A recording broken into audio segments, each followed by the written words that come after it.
Nate the Great on the Owl Express by Marjorie Weinman Sharmat and Mitchell Sharmat, illustrated by Martha Weston. To each other and our long journey together, MWS, MS. To Marjorie and Mitchell, with thanks for the great pleasure of getting to come along on these wonderful trips with Nate, MW.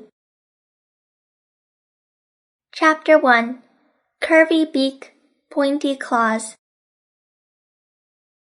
I, Nate the Great, am a detective. Right now, I am a clickety-clack, rocking back and forth detective. I am on a train. My dog, Sledge, is with me. He is a detective too. We are on a case. We are bodyguards for an owl. Her name is Hoot. She belongs to my cousin, Olivia Sharp. The case started this morning. Sledge and I were visiting Olivia in San Francisco. Olivia is also a detective. This morning she said, Hoot needs to take a train to a special owl doctor in Los Angeles. A plane is faster. I said, Who doesn't like to fly? She said, I, Nate the Great, say that is a good enough reason for an owl to see a doctor. Olivia tossed her boa around her neck. She always wears a boa. Glad you think so, she said. Then she tossed her boa around my neck, looked me straight in the eye and said, You'll take Hoot on the train for me. I know I can count on you. Olivia pulled me over to a covered bird cage. She lifted the cover.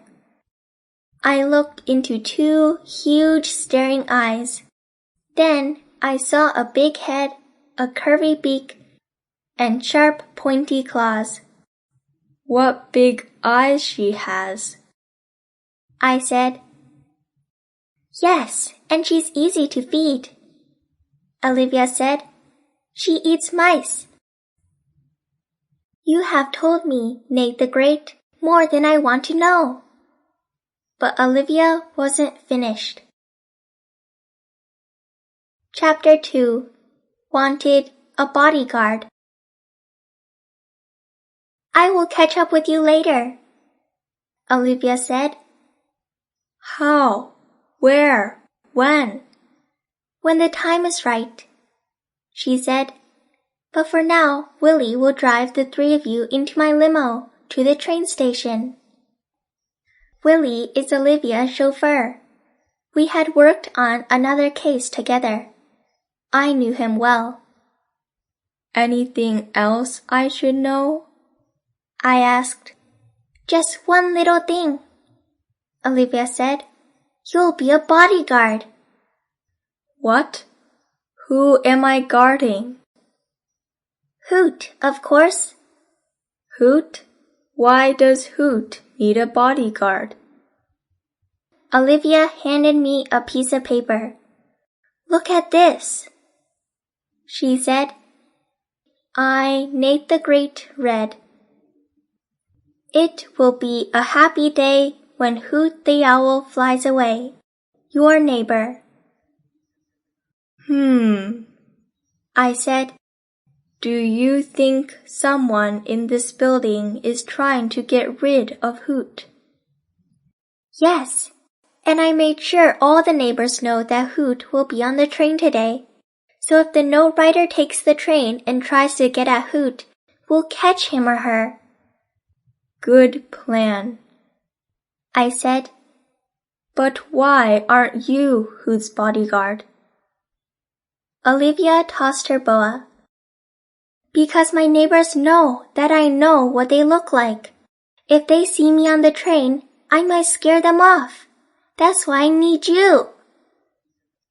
And that's how I, Nate the Great became a bodyguard for an owl. Chapter 3. All Aboard. Sledge and I got into the back of the limo. Willie was already in the front seat, with the covered cage beside him.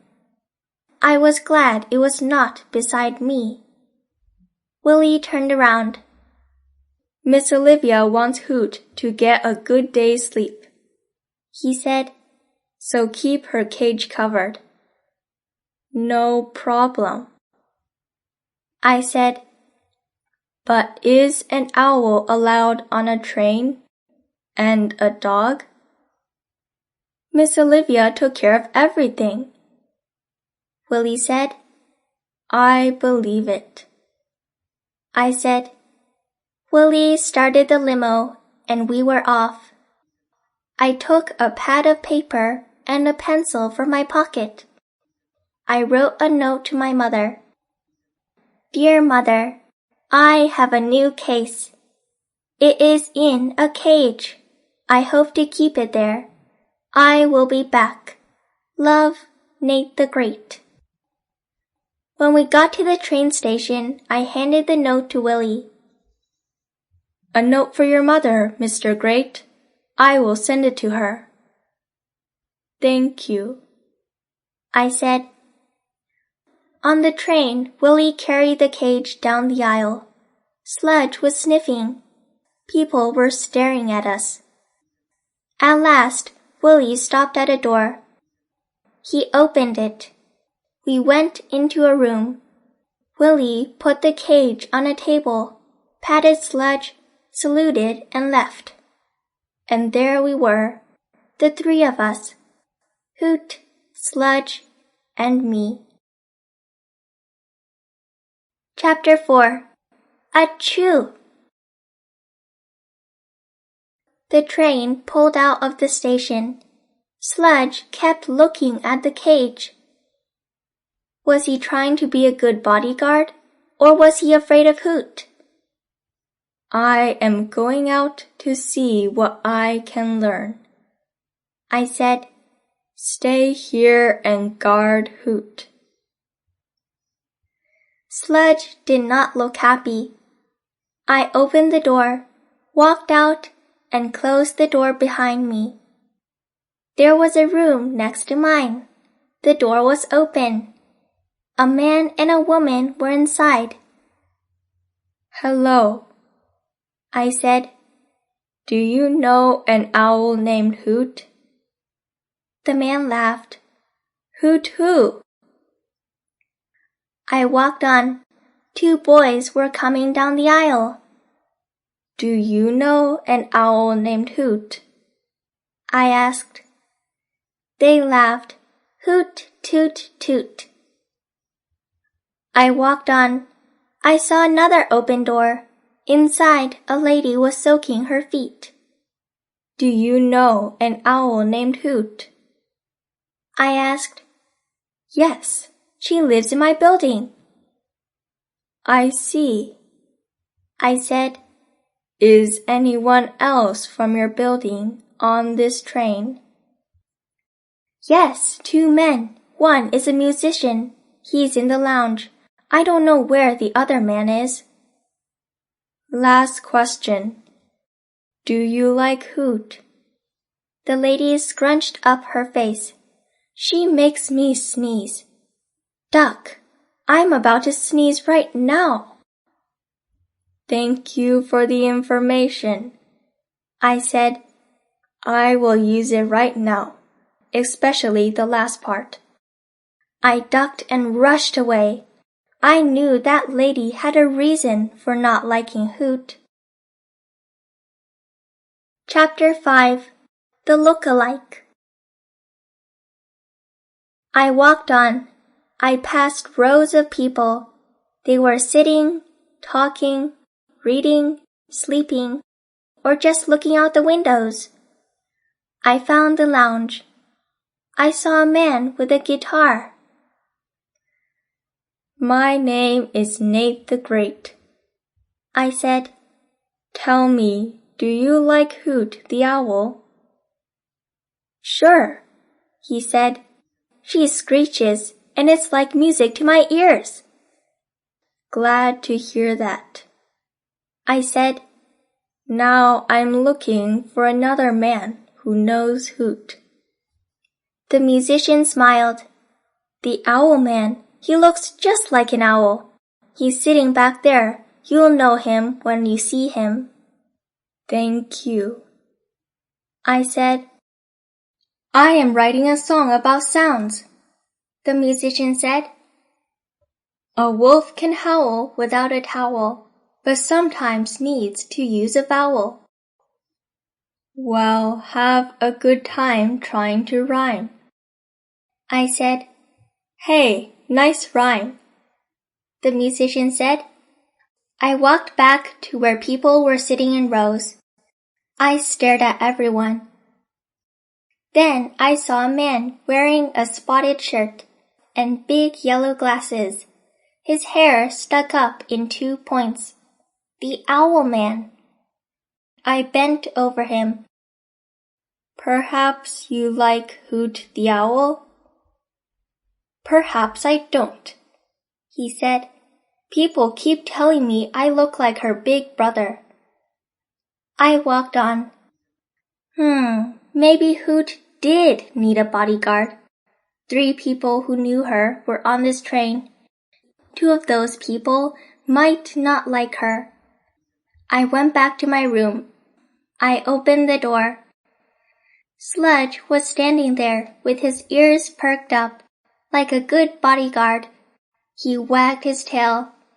I looked at Hoot's cage. It was just where Willie had put it.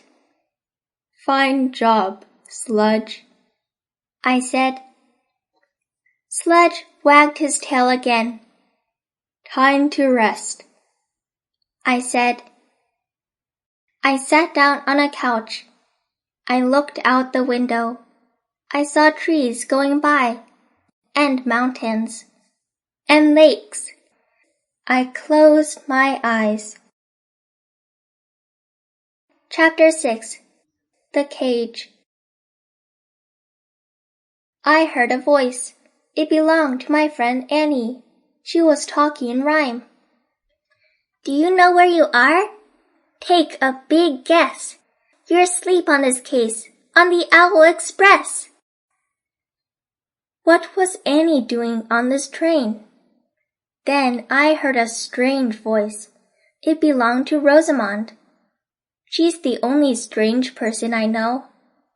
She was also talking in rhyme. Don't snooze, find clues, try hard, bodyguard. I sat up suddenly. I, Nate the Great, had been asleep. Had I been working on the case in my dreams? Why did bad rhymes get into my dreams? Perhaps I was trying to give myself a clue. I looked at the cage. Was Hoot still asleep? Was she hungry? Was she happy? I, Nate the Great, hoped the answers were yes, no, and yes. I got up and walked to her cage. Willie had told me to keep it covered. He had told me to let Hoot sleep. But I, Nate the Great, had a job to do. I lifted the cover. Hoot wasn't asleep or hungry or happy. She was gone. Chapter 7. Pancake Time. Had something happened while I was asleep? Sledge was standing by the door. He would have barked or growled if anyone had tried to come in. I stared at the cage. The cover looked the same as before. I peered inside. There was a door, and it was closed. There were perches, and they looked clean. Everything looked clean. Whoever had taken Hoot had been careful to leave everything neat. But who had taken her? And how? I needed time to think. I needed pancakes. Wait here, Sludge, I said. I rushed to the dining car. I sat down. A waiter came over. Has anyone ordered a mouse to go? I asked. The waiter laughed. A mouse? Did you know there's an owl on this train? I asked. The waiter shrugged. I heard people talking about it, but nobody seems to have seen it. Nate the Great, was getting nowhere. May I have some pancakes and one bone, please? We have pancakes with a wonderful fruit syrup, the waiter said. Fine, I said. The food came fast.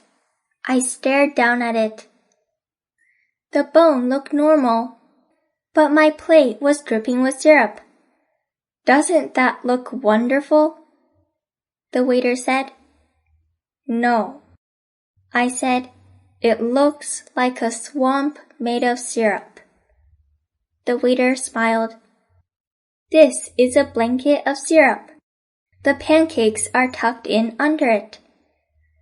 Tucked in? The pancakes are asleep. Never mind. I'm hungry. I ate and thought. Did I have any clues? Yes. My biggest clue was that Sludge is a great detective. He had kept wagging his tail as if nothing had happened, as if no one had come into the room. And I had other clues. I finished my pancakes, put the bone in my pocket, and walked back to my room. I opened the door. Sludge wagged his tail. I gave him the bone. We have solved the case, I said. I picked up the owl cage. This cage is clean. No stray feathers, no bits or pieces of anything. This is a new cage. Never used. Also, a waiter told me that nobody seems to have seen the owl. I, Nate the Great, say that nobody includes us. You and I never saw Hoot in this cage, because she was never in it. Chapter 8. Sidetrack. Sludge looked puzzled.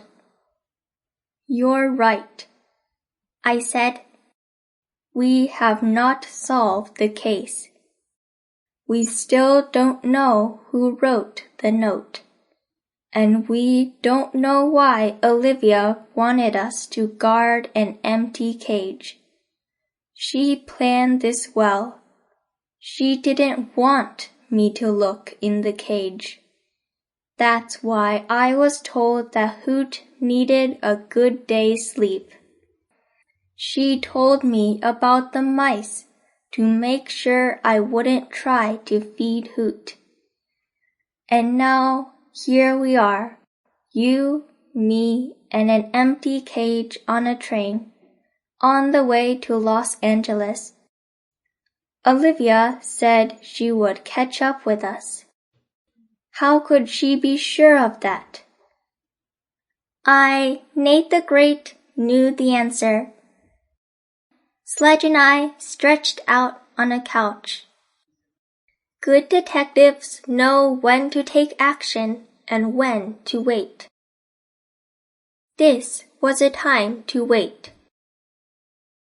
We waited and waited.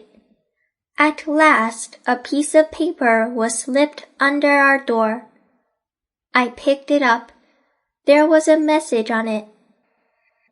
Olivia Sharp here, in the private car at the end of the train. Since you are a great detective, you have figured out A. I have been on this train all the time. B. You are a bodyguard for a decoy. Come on, Sledge, I said. Sledge and I walked to the last car. I knocked on the door. Come in, Olivia called. Sledge and I walked in. Olivia was sitting behind a huge desk with a computer, a telephone, and piles of paper. I'm at work, she said. I'm writing up reports on my last 5 cases. Where is Hoot? I asked. Hidden on the train, Olivia said. Why didn't you tell me the cage was empty? I asked. Olivia tossed her boa. Because I knew that you and Sledge would not want to guard something that was nothing. Good thinking. Olivia stood up. So, did you find out who wrote the note? Yes, but Sledge and I must leave. We will be back soon. Chapter 9. The Great Train Detective. Sledge and I were back in 10 minutes with the lady with very clean feet, the musician, and the owl man. Everybody please sit down, I said. I turned to the lady. Hoot makes you sneeze. But you sneezed when I was with you, and Hoot wasn't. So other things must make you sneeze too. Yes, she said. Turnips, glue, petunias, dirty feet, cats, chewing gum, anything pink, fresh air and spiders. So if Hoot wasn't around, you would still sneeze. Yes. Then maybe you do like Hoot. Nice owl, good manners. I turned to the musician. You like Hoot, correct?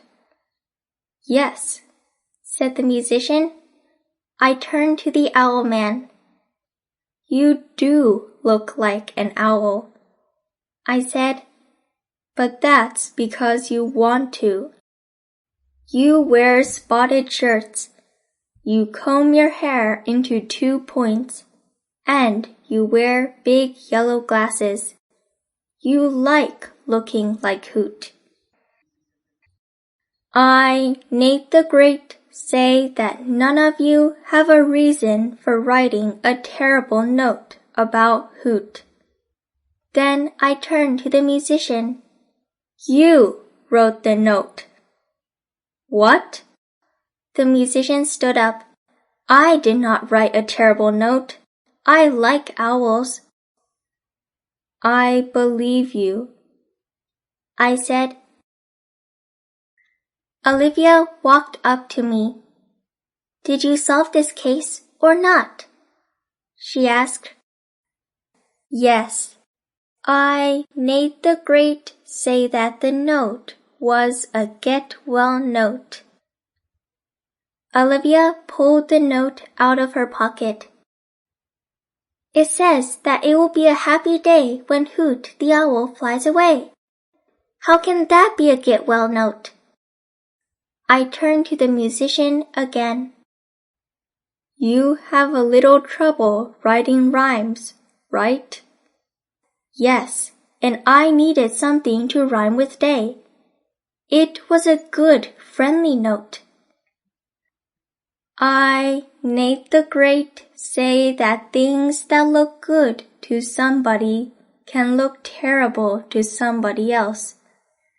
Today, I was served food that looked good to the waiter and bad to me. I turned to Olivia. End of case. Hoot is safe. Olivia tossed her boa into the air. You are fabulous, she said. No, I said. Actually, I was only great. The boa landed on Sledge. I'll give you anything you want, Olivia said. Make a list. I reached into my pocket. Sledge and I came prepared, I said. I handed Olivia a piece of paper. Want 25 bones, 25 pancakes without syrup. Do not want cage with or without owl. Boa, tossed or otherwise. Now tell me exactly where Hoot is, I said. She's still on the train, Olivia said. Suddenly Nate the Great, knew Olivia had given me a clue I did not want. Sledge and I went back to our room and sat by the window. We were not alone. The end.